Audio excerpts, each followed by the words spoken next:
Alright, let's see what we get. Storage cabinet. Oh man. Hello everybody on YouTube, this is Super Nintendo and welcome back to another episode of Kirby and the Forgotten Land. In the last episode, we finished up World 3. We opened up we opened up one new thing here in Waddle Dee Town. But, you know, there is some new things that are going to be on the horizon. So, before we kind of dive into the content of this new episode, I have an announcement to make. Because, I wasn't expecting this. Okay, so I mentioned in a previous episode that I am not going for 100% because some of the minigames are just simply beyond my abilities. Apparently I was full of shit. Apparently I was full of shit. See, what happened was in between the last episode and this one, specifically this morning, actually, I decided to boot up the game on my personal file. And I got the remaining gotchas. Kinda easily, actually. Some of them took a few tries, but I managed to get the rest of them. So what that effectively means is now this Let's Play is a 100% file. We are going for 100%. And, yeah, this is gonna be kind of a pain in the ass, not gonna lie. Oh boy. We are in for a treat, I'll tell you what. But, anyway, without further delay, let's dive into the content of today's episode.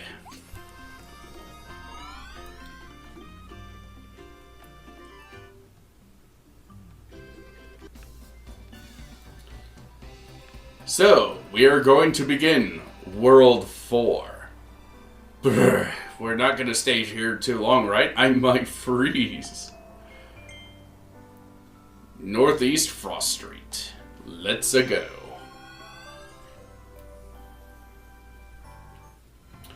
This is another one of my favorite worlds. This world specifically reminds me of a winter version of what was it? Yharnam from Bloodborne. I love Bloodborne. This world reminds me so much of Yharnam from Bloodborne. This world is so cool. No pun intended, of course. Yeah, this world is just awesome.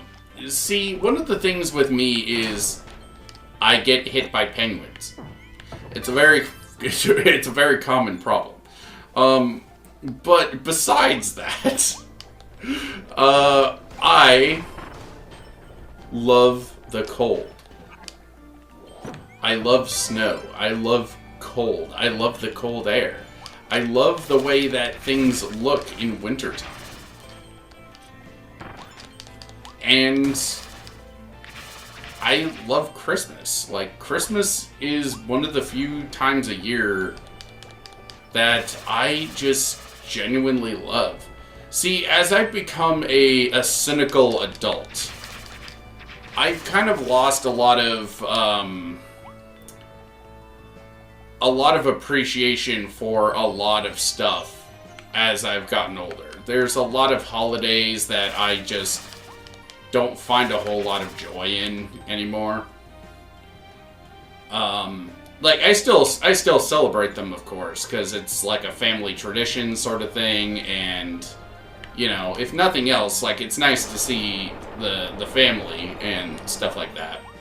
Even if the holidays themselves don't bring me a whole lot of joy anymore.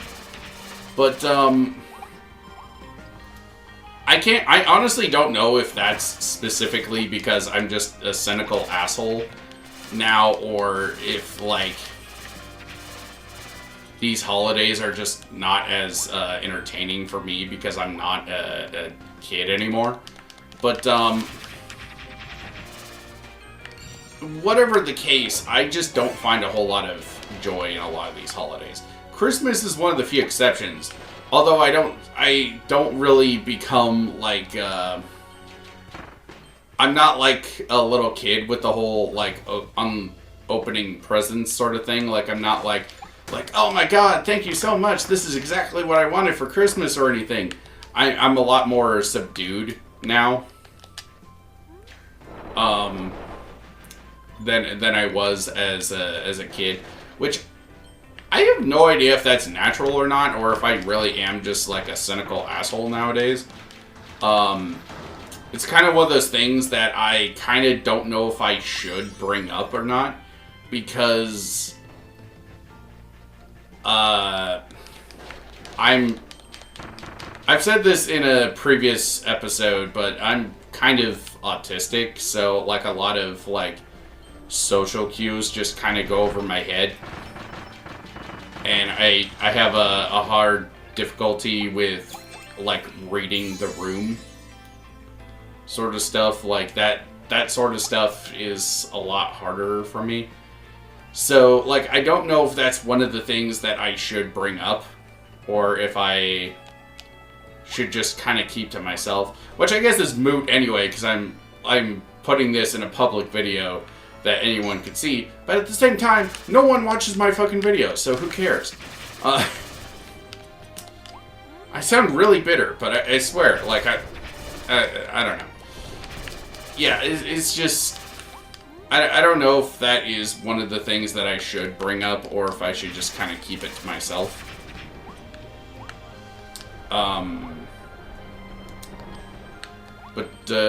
Yeah.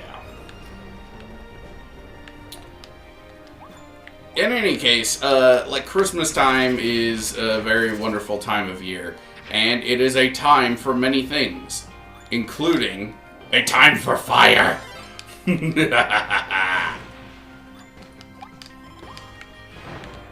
Oop.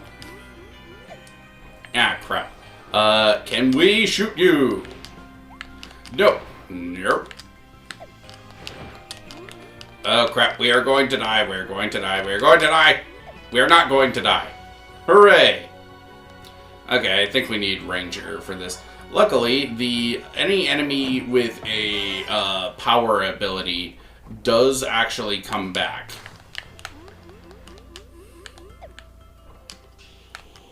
You do not need a fully powered up shot in order to get that, so don't worry.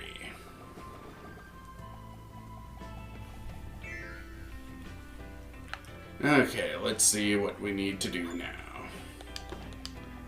Get out my face. Alright, so if I am not mistaken, we need to shoot this within a allotted time.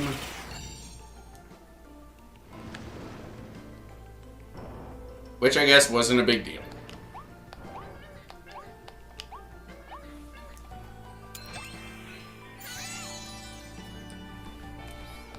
But yeah, Christmas is one of those times that I actually do still get some joy from, and that's part of the reason why I really like this world. It reminds me of Christmas, even if there's not a whole lot of Christmassy stuff here aside from... Oh, okay, I guess the fire guy isn't coming back. Oops. Is there anything over here? Yes, there is. There is a animal structure. So, yeah, that is one of your missions for this level. That you need to destroy the hopes and dreams of children and ruin their snowmen. Because you're a jerk. To be fair, Kirby is kind of an asshole. Like, Kirby legitimately is just kind of a dickhead. He does, like, Kirby is often touted as, like, one of was it not Game Freak? There's a different studio that I'm thinking of. I don't remember. Kirby is kind of touted as like a hero or a heroic figure, but Kirby's far from that. Kirby is a crazed force of nature, if I could describe him in any way. He gives absolutely no fucks about basically anything. He does whatever Kirby wants to do. And if that involves like committing mass genocide all because someone ate a slice of cake that he was having, then so be it. Kirby is a psycho.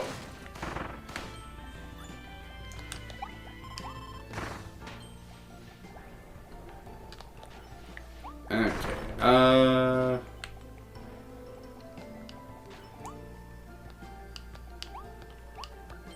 there's gotta be... yeah, there we go. We will destroy that over there. Stop assaulting me with your bones, Cubone. Cubone, bone.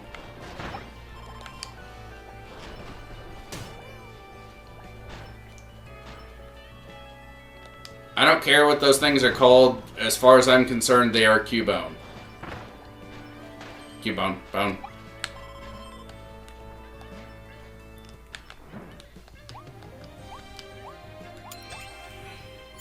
I don't know why I always call those things Cubone either. I don't know. They just remind me a lot of Cubone. Like, I'm not even that much of a Pokemon guy. I think I said this before in a previous episode, that I don't care all that much for Pokemon. Like, their designs are cool, and of course I have my favorite Pokemon. Eevee is the best. But like, I don't know. I am not that big. I want the fire. I want fire. Can I have fire? I want fire.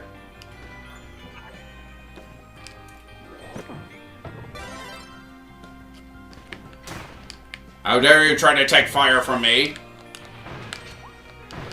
That was close.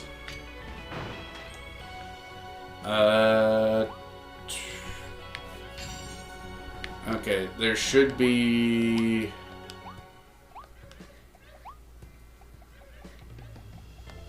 Okay, so this one is kind of jerkish. You gotta come over here to the clock tower.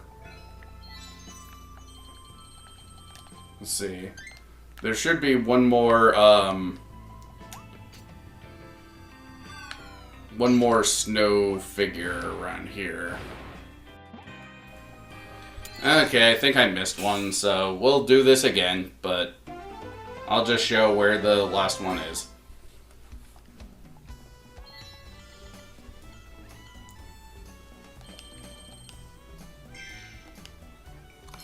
Poppy Bros Jr.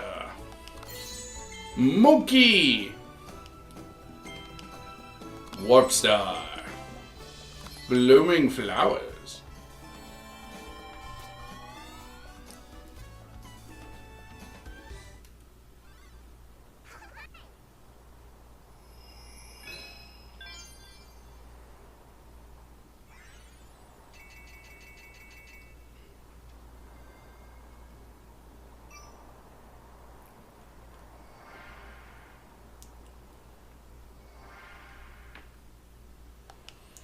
Alright, we're going back in. Ugh. Okay, third time looking for this stupid snow sculpture. So, this is one of the things that I was kind of talking about in a previous episode, is sometimes Kirby can actually be quite challenging. And it's these little objectives that Kirby kind of has at times. Things like mini-games and little side objectives that are needed for 100%. some of these can actually be kind of difficult. So, like, that's one of the cool things about Kirby. And it's not just with Kirby. Nintendo does this with other series too, such as with Yoshi. Yoshi's Woolly World, I think, does this too. Where, like, the game itself might be easy. But what the game is asking you to do for 100%, that is the hard part. I don't want Ranger.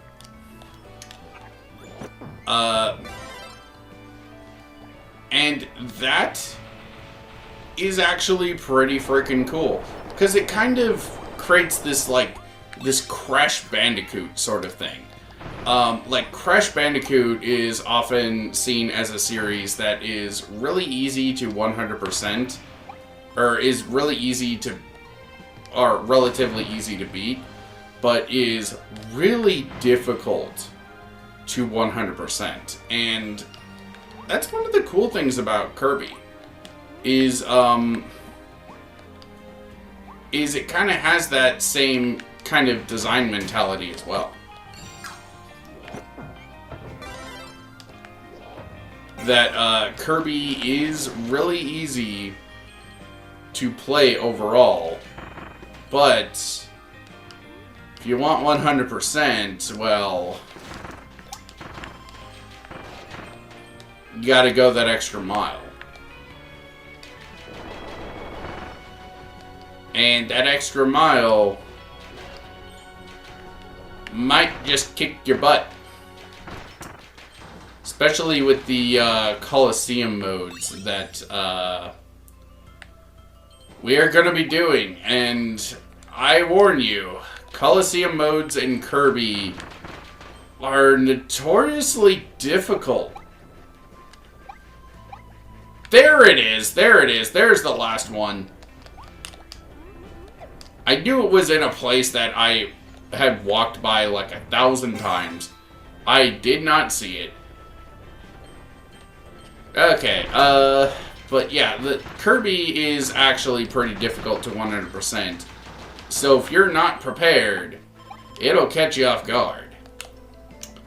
Anyway, now that I got the last one, I will see you guys at the end of the stage.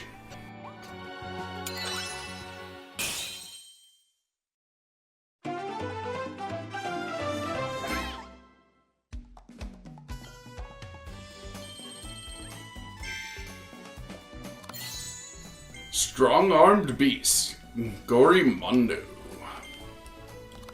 Gear ring, switch target switch, Noble Ranger. Getting lots of gotchas. By the way, I will be going over the gotchas that have lore significance, but later.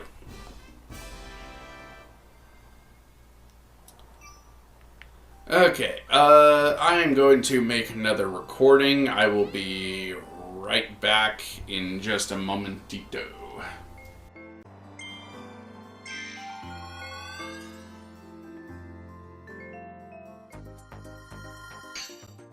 Ugh, finally.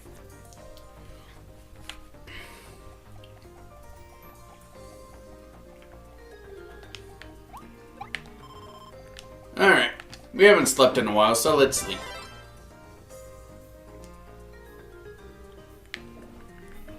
I love this power-up. It's not useful for much, but it does heal you and is pretty cool. I'm gonna use ice.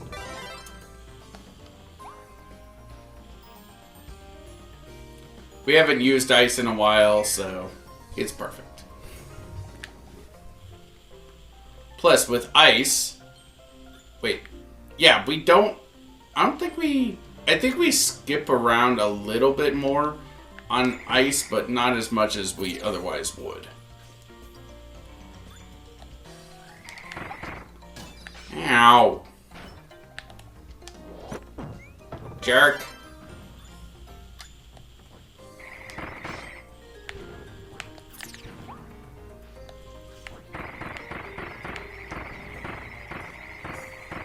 Why are you not freezing?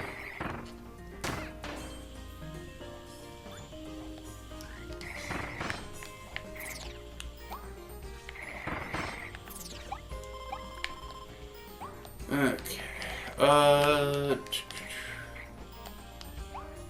I don't remember that much about this particular level.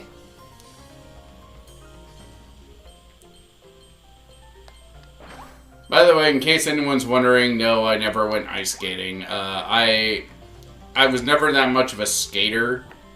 I never even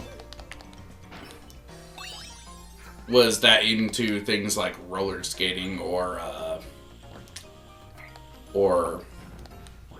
skateboarding or anything. Like skateboarding, I don't know. I never had that strong of a sense of balance. Ironic, considering my feet are huge and I tend to, I don't know. Like, I never had that strong of a sense of balance when I was younger, at least. Like, with skating, I just never really, I don't know, it was just never my thing. I think part of it is, though, that I just never really had that much in the way of friends growing up. Especially friends I could just, like, hang out with, you know? Like, when I was younger, I always had, like, massive anger issues, and I would kind of go into a mindless rage all the time. And my mindless rage is kind of a big reason as to why I am the way that I am. Even in the modern day, really. See, because when I was younger, because of my rage issues, I almost never really found a whole lot of friends that I could just kind of hang out with. There certainly were a few. There certainly were a couple that I got to hang out with, but not many. And most of my physical friends that I made, unfortunately, for one reason or another, we just never kind of kept contact. A lot of them just kind of, like, didn't keep touch after they went away for college and stuff like that, which is fine. I get it. People have their lives that they live. Things happen. I've went through a couple phones since then, so I get it. But people are busy with work and stuff like that. Not a whole lot of time to hang out. I get it. But ow. But like, even when we did have time to hang out, they either lived too far away or they just never wanted to hang out, I guess. So there's that. But I had a really hard time kind of making friends. And this kind of led to me being kind of isolated, no pun intended, from what's going on. And because I was kind of isolated as much as I was, it led to people, I either avoided people or they avoided me, or a combination of both. That's unfortunately the reality of the situation. That because of that, I didn't really socialize all that much. I just couldn't, because either I avoided people or they avoided me. Because I didn't want to get angry, and they didn't want to be around the angry guy who was wanting to, who was capable of blowing up at the drop of a hat. And because of that, that is the way that I am. I just,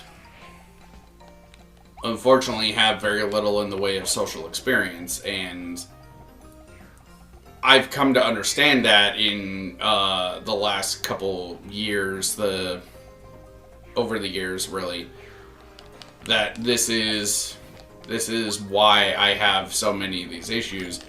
And honestly, I think that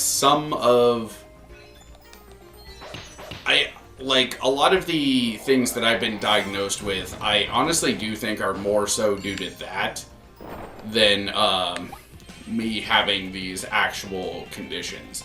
Like, for example, my like, I would say that I have a touch of the tism, as my sister likes to say.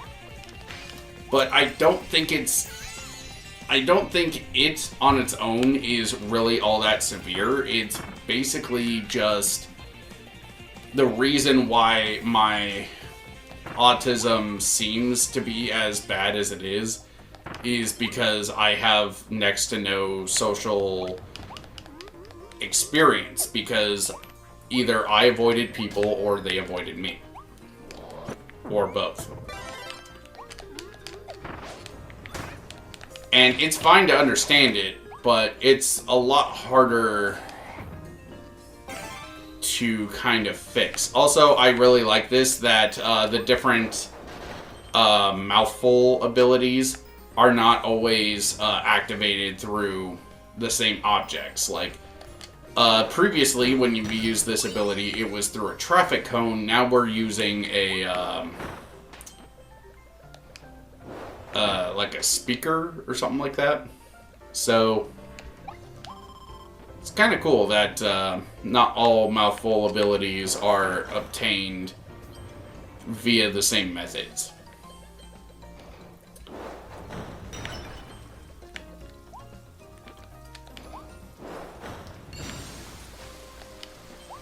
But yeah, that's basically kind of what I wanted to talk about here. Also, goddamn, we skewered that guy.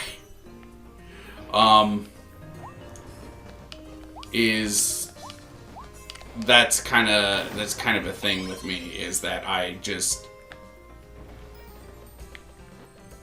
like that lack of kind of social experience really screwed me over in a lot of ways. And it also doesn't help that, like, even though I'm nowhere near as much of a mind, like a hair trigger angry asshole as I used to be, I still do kind of got some of that.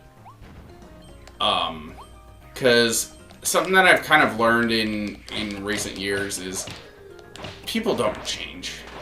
They don't change. They can say that they will, that they have, but they don't. So I don't know. It leads me to still kind of be very isolationist, even if at this point there's less of a reason to be.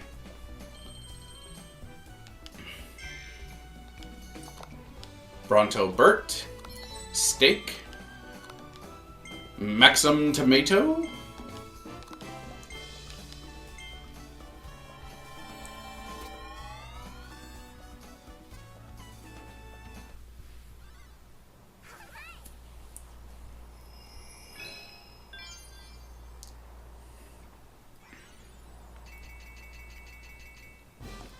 All Waddle Dee saved.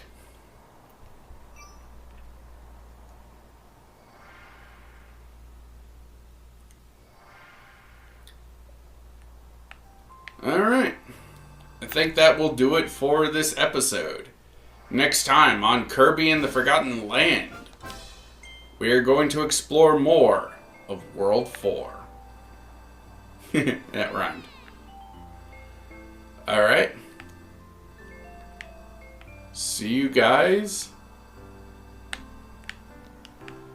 then.